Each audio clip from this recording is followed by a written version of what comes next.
Hello guys, welcome back to our channel. हमने last video में accounting equation तक पूरा कंप्लीट कर लिया था और अब हम नेक्स्ट चैप्टर स्टार्ट करने वाले हैं। That is chapter number 6, accounting procedures, rules of debit and credit. ये जो चैप्टर है ये इसमें ज़्यादा कुछ नहीं है। मेन वही है जो मैं आपको अब बताऊंगी थोड़ा बहुत, कि अकाउंट्स कितने टाइप के होते हैं और इसके रूल्स रूल्स की बात हम आगे करेंगे। पर सबसे पहले हम स्टार्ट करेंगे क्लासिफिकेशन ऑफ अकाउंट्स में। अगर आपको हमारी वीडियो पसंद आ रही है तो प्लीज़ सब्सक्राइब इट और लाइक भी कर देना, और कोई कन्फ्यूज़न हो तो मैंने पहले ही बोला, drop a comment. Let's get started. सबसे पहले आपको दिख रहा होगा स्क्रीन पर classification of accounts. Let me just tell you one thing, ये जो अकाउंट है ना, ये बैंक वाला अकाउंट बिल्कुल नहीं है। हाँ, मैं उससे आपको रिलेट ज़रूर करा सकती हूँ। बैंक में हमने अकाउंट खुलता है तो वो हमारे नाम से ही खुलता है ना। भाई, हमारे नाम से हमने एक अकाउंट खोला, उस पर वो क्या करते हैं बैंक वाले, जो भी ट्रांजैक्शन हम कर रहे हैं उस अकाउंट से उसे रिकॉर्ड करते हैं। हम अगर डिपॉजिट कर रहे हैं तो वो दिखाते हैं that you have deposited this amount. हम विड्रॉ करते हैं यानी कि निकालते हैं तो वो भी दिखाते हैं कि आपने निकाले हैं इतने पैसे।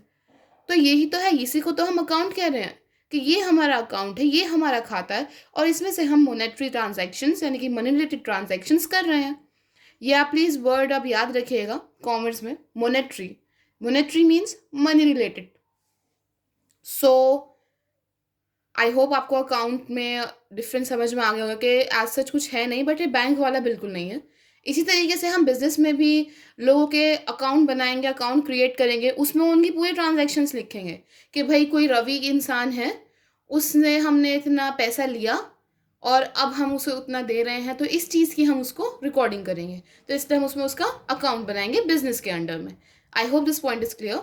सो अब ये जो चीज़ें हैं ये आपके थ्योरेटिकल पोर्शन में पूछी जा सकती हैं, इसलिए मैं इसको पढ़ा रही हूँ। और ये चैप्टर आपका थ्योरेटिकल पोर्शन ही बहुत ही इजीली कवर कर लेगा, इसमें ज़्यादा कुछ नहीं है। जो रूल्स हैं वो जनरल एंट्री के पर्पज से इसमें बताए गए हैं ताकि आप आगे आराम से उसको पास कर सकें। स्टार्ट करते हैं। सबसे पहले आपको दिख रहा होगा क्लासिफिकेशन ऑफ अकाउंट्स। अकाउंट्स में उन्होंने सबसे पहले यहाँ पे डाल रखा है पर्सनल अकाउंट। पर्सनल के अंदर अंदर कौन से आते हैं भाई? पर्सनल है, शब्द से ही पता लग रहा है कि कोई पर्सन से रिलेटेड है। Natural person account, natural person account कैसे की मैंने आपको पहले बताया था, डेटर्स होते हैं, क्रेडिटर्स होते हैं। क्रेडिटर्स क्या हैं? जिससे हमने उधार में पैसे लिए हैं, कोई सामान लिया है उधार में, नॉट पैसे, कोई सामान लिया है उधार में। डेटर्स कौन है? हम जिसको, क्रेडिटर्स का उल्टा डेटर्स। सपोज हम हैं, हमने ही किसी को उधार सामान दिया है तो हम डेटर्स हो गए।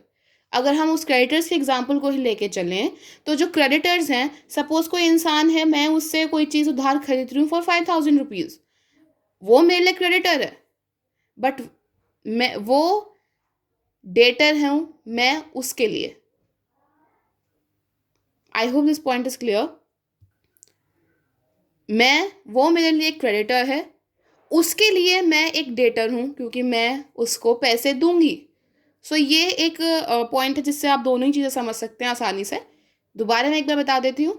एक इंसान है, उससे हमने कुछ उधार सामान लिया है फॉर 5,000 और एनी अमाउंट, वो मेरे लिए क्रेडिटर है, मुझे उसे फ्यूचर में पैसे देने हैं, उसके लिए मैं एक डेटर हूँ, उसको फ्यूचर में मुझसे पैसे लेने हैं।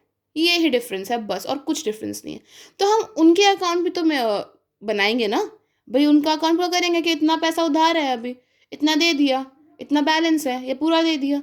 तो natural person, Ravi account, Kishan account, कोई भी अकाउंट, आप अपने नाम का भी अकाउंट बना सकते हैं। This type of account. Artificial person account, इसमें क्या है? कोई भी कंपनी है, किसी भी कंपनी का अकाउंट हम कर रहे हैं भाई। अभी अगर आपने अपने बिजनेस में पढ़ा होगा तो company is artificial person. Why? सांस नहीं लेता वो, बट वो एक राइट से प्रोटेक्टेड है। जैसे कि ह्यूमन बीइंग राइट से प्रोटेक्टेड होता है, ऐसे कंपनी भी राइट से प्रोटेक्टेड है। कोई भी कंपनी, कोई भी कोऑपरेटिव सोसाइटी, किसी भी चीज का अगर अकाउंट बनता है, that will come under artificial person account. Now, representative personal account, representative personal account, ये क्या है? एक तो आप ये चीज हमेशा याद रखेंगे, कोई भी चीज जब रिप्रेजेंट हो रही होगी किसी भी नाम से, of course her cheese represent होती है, बट अभी आप आगे समझ जाएंगे, उसको हम इसके अंडर डालेंगे। जैसे कि रेंट होता है, उसके पीछे अगर हम प्रीपेड लगा दें तो वो रिप्रेजेंटेटिव बन जाएगा। ये चीज़ मैं आपको अभी आगे चल के पूरा अच्छे से समझाऊंगी, फिर वो आपको क्लियर हो जाएगा। अभी मैं आपको ये चीज़ बताती हूँ। अभी आपने लिखा पर्सन अकाउंट तक। Now we have comed to real account. ये पर्सनल अकाउंट के टाइप्स थे, अब हम रियल अकाउंट पे आ चुके हैं। रियल अकाउंट में, ये जो रियल अकाउंट है, इसमें मोस्टली क्या आते हैं, इसके अंडर क्या आएगा, all the assets come under it. और मैंने आपको ये अच्छे से बता रखा है, ये मैंने आपको अपनी पुरानी वीडियो से बहुत ही अच्छे से बता रखा है कि एसेट्स एक्चुअली में क्या है। नॉर्मल भाषा में बहुत ही इजी टर्म तरीके से समझाने वाला, जो भी बिजनेस का है वो एसेट है। भाई बिजनेस का क्या क्या है, लैंड है, बिल्डिंग है, मशीनरी है, इन्वेस्टमेंट्स है। भाई अगर मैं किसी और चीज़ में इन्वेस्ट कर रही हूँ, लाइक अगर आपने बिजनेस तो मैं कर ही रही हूँ, जाहिर सी बात है कैपिटल में तो मैं कर ही रही हूँ इन्वेस्ट। अगर मैं अलग भी किसी चीज़ में कर रही हूँ इन्वेस्ट, तो वो भी बिजनेस कर रहा है, मतलब इन द सेंस, तो वो भी एक तरीके से उसकी एसेट है। अब आप ये मत समझिए कि बिजनेस किस तरीके से इन्वेस्ट करेगा। भाई बिजनेस के पास पैसा है, बिजनेसमैन ने लिया, उसको इन्वेस्ट कर दिया, किसी और चीज़ में लगा दिया, किसी और कंपनी में लगा दिया, रिटर्न तो आएगा, प्रॉफिट तो वो भी देंगे, या इंटरेस्ट देंगे, जिस चीज़ में भी देंगे देंगे तो वो भी एसेट है भाई, बिजनेस की इन्वेस्टमेंट है। तो वो सब आता है हमारा रियल अकाउंट में। स्टॉक है, मतलब जो भी चीज़ एसेट है ना, आप मान के चलिए वो रियल अकाउंट के अंडर ट्रीट होगी। And last one is nominal. It's very easy to remember. Nominal में आएंगे हमारे रेवेन्यू एंड एक्सपेंसेस। आप इसमें प्रॉफिट और लॉस भी डील कर सकते हैं, मैंने नॉर्मल लिखा है। रेवेन्यू की जगह आप लिख लीजिए, रेवेन्यू की जगह आप लगा के लिख लीजिए प्रॉफिट, यहाँ लिख लीजिए आप लॉस। मतलब ये सब कुछ इसी के अंडर ट्रीट होगा, अलग से कोई ट्रीटमेंट नहीं है। नॉमिनल अकाउंट के अंदर ही हम रेवेन्यू सब ट्रीट करेंगे। अब मैं आती हूँ वो चीज़ बताने के लिए जो कि है हमारी आउटस्टैंडिंग रेंट, जो मैं आपको बताना चाह रही थी। फॉर एग्जाम्पल मैं बोल रही हूँ ये रेंट है, किसके अंडर ट्रीट करेंगे पहले तो आप ये बताइए। रेंट है, खर्चा है, एक्सपेंस है, तो नॉमिनल के अंडर आ जाएगा ये, राइट। लेकिन जब भी किसी भी चीज़ से पहले कोई भी प्रीफिक्स लग जाएगा, वो चीज़ हमारी पर्सनल उसमें ट्रीट होगी, और पर्सनल में भी रिप्रेजेंटेटिव वाले में ट्रीट होगी। इसके आगे मैं लगा दूं आउटस्टैंडिंग रेंट, पर्सनल में हो जाएगी फिर आप उसको नॉमिनल नहीं कहेंगे, ये तो आउटस्टैंडिंग हो गया। आउटस्टैंडिंग का आई होप आप लोगों को मतलब पता होगा कि अभी रेंट पे नहीं हुआ है और खर्चा हमारा हो चुका है, प्रीपेड बोल दीजिए, प्रीपेड रेंट। होता है ना, बहुत सारे लोग रखवाते हैं कि भाई आप हमारा घर या कमरा रेंट पे ले रहे हैं तो थोड़ा एडवांस दे के रखिए, तो भी ये पर्सनल में ट्रीट होगा। मतलब जो भी चीज़ नॉमिनल में है उससे अगर पहले कोई शब्द लग जाए, छोटी सी मैं बात बताऊं, तो वो फिर पर्सनल बन जाएगी, पर्सनल में भी रिप्रेजेंटेटिव बन जाएगी। ऑल्दो ये आपका कोई ऐसा क्वेश्चन है नहीं कि बहुत ही इंपॉर्टेंट है आएगा, इट्स जस्ट फॉर नॉलेज कि रिप्रेजेंटेटिव बनती है, पर्सनल तो बनती है, पर्सनल में कौन सा टाइप की बनती है, तो रिप्रेजेंटेटिव टाइप की बनती है। ये सिर्फ इतना ही है और इसमें ज़्यादा कुछ खास है नहीं। और मैं आपको एक चीज़ और बता दूं, जो पर्सनल अकाउंट्स में मैंने पहले वाला पढ़ाया था आपको, नेचुरल पर्सन अकाउंट, उसमें फिर हम सब कुछ ही ट्रीट करेंगे, कैपिटल भी उसमें ही आएगा, बैंक भी उसी में आएगा। Okay, so I think this topic is clear. अब हम आते हैं to the next topic, that is rules of debit and credit. Now we are on the next topic, rules of debit and credit. Okay, so ये जो मैं आपको rules बता रही हूँ, एंड वन मोर थिंग, मैं जो अभी रह गया वो ये था कि जो इम्पर्सनल अकाउंट्स कहते हैं हम रियल और नॉमिनल को। ऊपर वाला पर्सनल है वो तो आप सबको पता ही है, बट इन नीचे जो रियल और नॉमिनल है इनको हम इम्पर्सनल अकाउंट्स भी कहते हैं. सो या this topic is completed. That classification of accounts is completed. Now we are on the next topic, that is the rules of debit and credit. इसको गोल्डन रूल्स कहा जाता है जर्नल एंट्री का, but मैं कुछ ऐसा मानती हूँ कि अगर आप इसको लेके जर्नल एंट्रीज का यूज़ करेंगे तो आपको थोड़ी बहुत कन्फ्यूजन पक्का ही होगी. प्लस अभी जैसे आप स्टार्टिंग फेज में हैं तो आपको भी बहुत टाइम लग जाएगा भाई. अभी आप कर रहे हैं, प्रैक्टिस है आप कर रहे हैं वो तो है ही, बट जब आप एग्ज़ाम अपना बैठेंगे देने के लिए तो वो भी काफ़ी टाइम कंज्यूमिंग हो जाएगा कि भाई ये क्या है, ये पर्सनल है, ये रियल है, ये नॉमिनल है. वैसे तो काफ़ी ईजी है, अभी थोड़ा टफ लगेगा, आगे चल के बहुत आसानी से आपको समझ आ जाएगा क्या कौन सा अकाउंट है. बट स्टिल मैं अगर एग्ज़ाम पॉइंट ऑफ व्यू से भी बात करूँ तो थोड़ी इसमें दिक्कत होगी, थोड़ा टाइम कंज्यूम होगा इसमें. और वैसे भी अगर आप अकाउंट्स का अगर एक पेपर अटेम्प्ट कर रहे हैं तो time is like money. Time बहुत, क्योंकि आपको सारी कैलकुलेशंस मैनुअली करनी होती हैं, कोई कैलकुलेटर नहीं होता.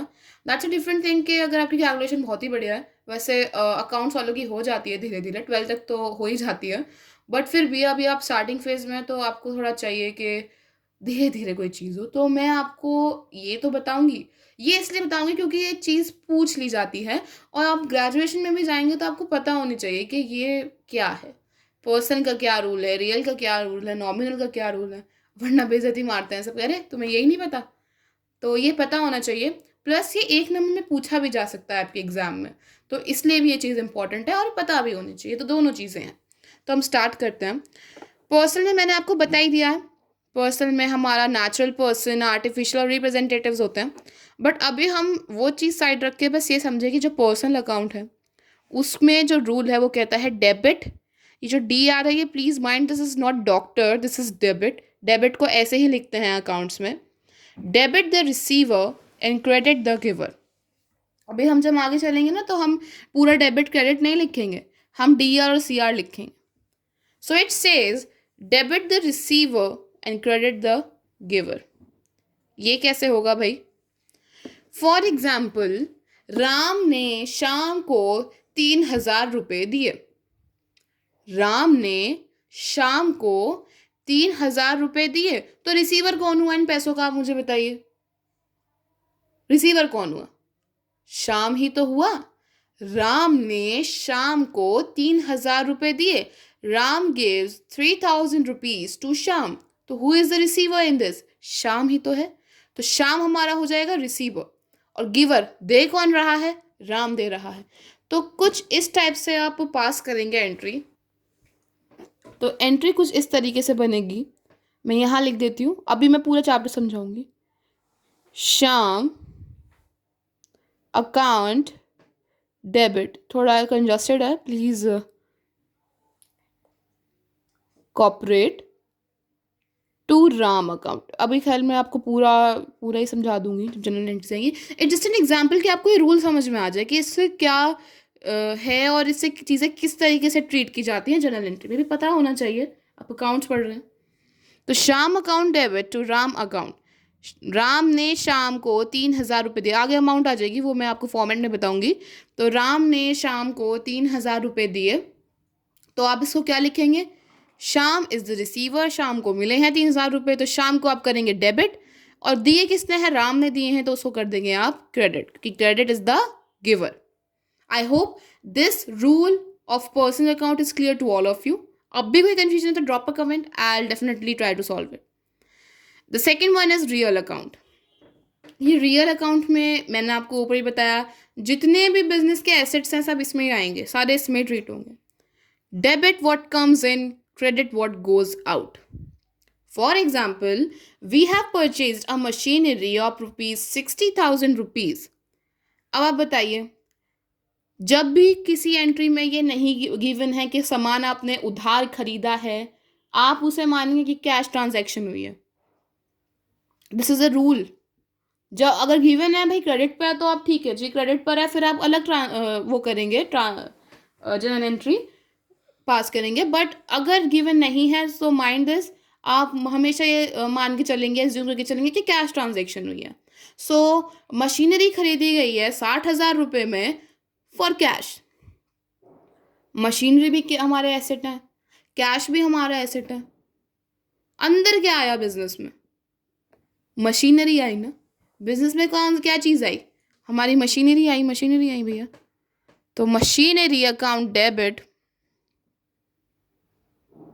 और बिजनेस से कौन सा एसेट गया? भाई कैश भी तो बिजनेस की एसेट ही है। और बिजनेस से चला गया भाई, चाहे वो 100 रुपए का ही क्यों ना जाए, गया तो है ना। तो उसको हम क्रेडिट कर देंगे। तो credit word goes out. Sorry, I hope this point is clear. Real account का आपको रूल क्लियर हुआ है यहाँ पे। And last one, nominal. Debit all the expenses and losses and credit all the incomes and gains. For example, हमने कोई भी rent पे करा है, रेंट ही पे कर रहे हैं, चलिए आउटस्टैंडिंग मत करिएगा, उसका अलग ट्रीटमेंट होगा, वो मैं आपको आगे चल बताऊंगी। पहले बेसिक जर्नल एंट्रीज पास करना सीखिए। रेंट पे करा है हमने, तो यहाँ पे देखिएगा जब आप जर्नल एंट्रीज बनाएंगे तो यहाँ पे दो भी लग सकती हैं जो रूल होंगे, depends on the type of the account. अब हम अगर एक्सपेंस पे कर रहे हैं तो जाहिर सी बात है कैश ही तो पे करेंगे। तो एक्सपेंस है हमारा क्या? रेंट। और बिजनेस से गया क्या? कैश गया भाई। तो ये हो जाएगी। इसका उल्टा फॉर द इनकम, अगर हमने कोई चीज़ बेची है, हमें इनकम हुई है, फॉर एग्जाम्पल हमने कोई गुड्स ही अपने बेचे हैं, तो क्या कैश आएगा बिजनेस में, कैश अकाउंट डेबिट। और फिर जो भी यहाँ पे हमारी जिस भी टाइप में इनकम हुई है वो लिख दीजिए। For example to commission, commission मिली हमें। So I hope this point is clear. Nominal, personal, real, nominal account are clear to all of you. इससे ज़्यादा कुछ नहीं आता, इतना ही है ये। और मैं आपको ये चीज़ पहले ही बता दूं, this is traditional approach. Modern approach थोड़ी इजी है, थोड़ी क्या बहुत ही इजी है, बहुत इजीली आप लगा लेंगे उसे, उसे भी मैं बताती हूँ।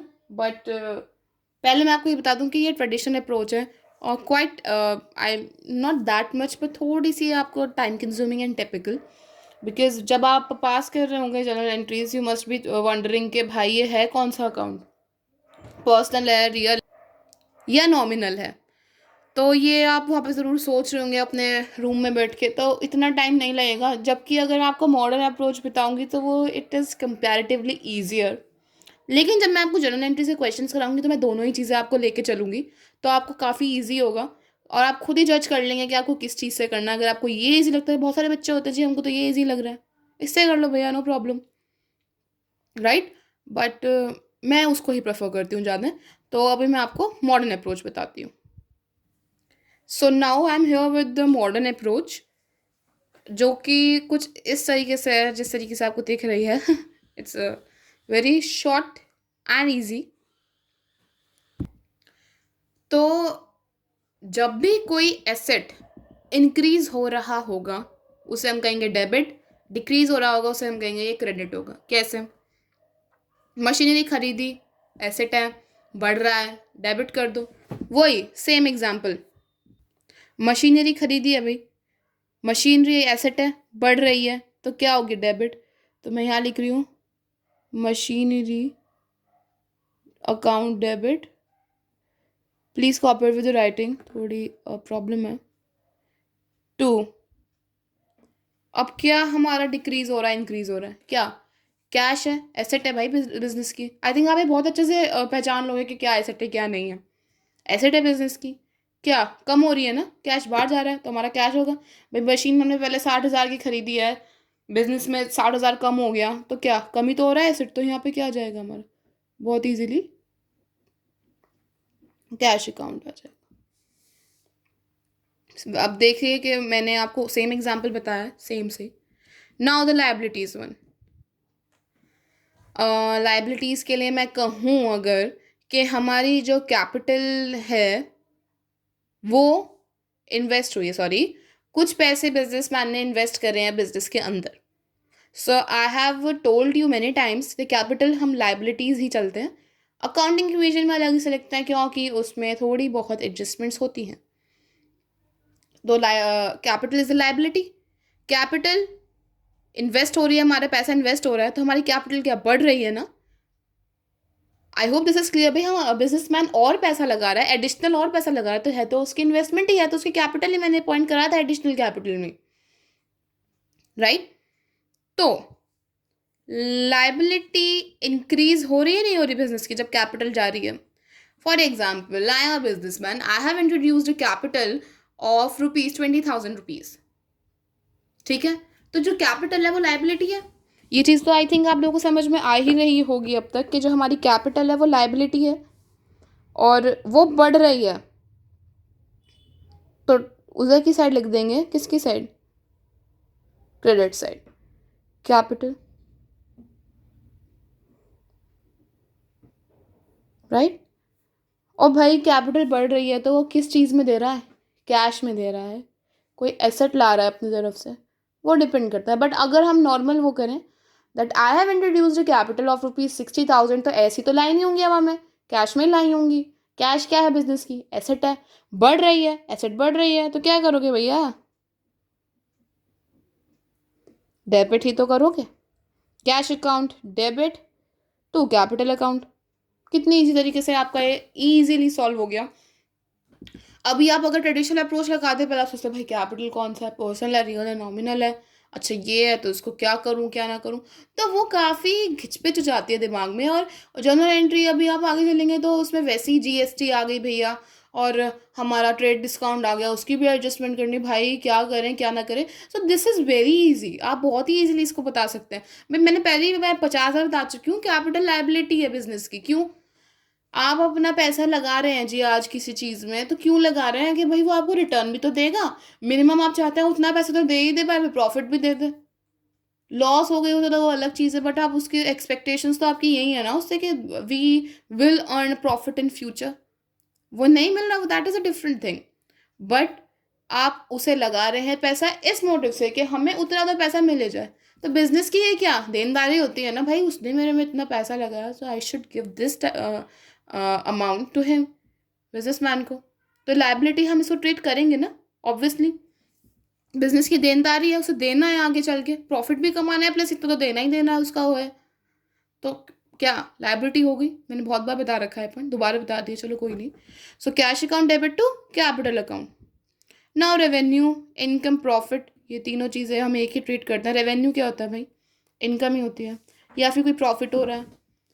Suppose you are getting an income of ₹5,000, commission मिल रही है आपको, कमीशन मिल रही है, ठीक है। मैं यहाँ पर इसकी लिख देती हूँ जो रेवेन्यू वाली है।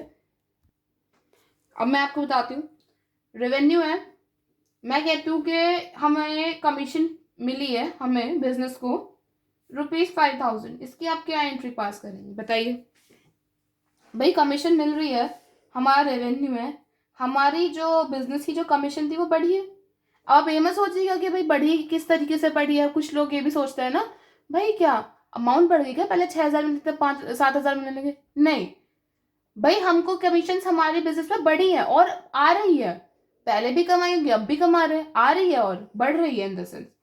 सो क्या कमीशन ₹5,000 बिजनेस को मिली है, तो कमीशन को हम क्या कहेंगे कि भाई इंक्रीज हुई है हमारी कमीशन, हमारी बिजनेस में कमीशन आई है, तो कमीशन का तो कॉलम बढ़ गया हमारे में, इस तरीके से समझिए।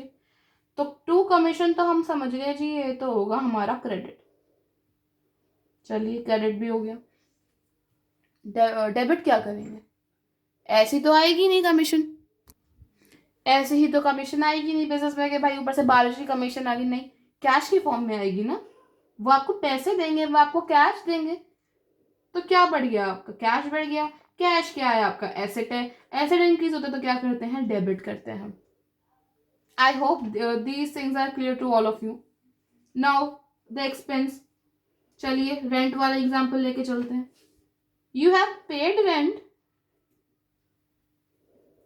₹300, क्या एक्सपेंस बढ़ गया ना।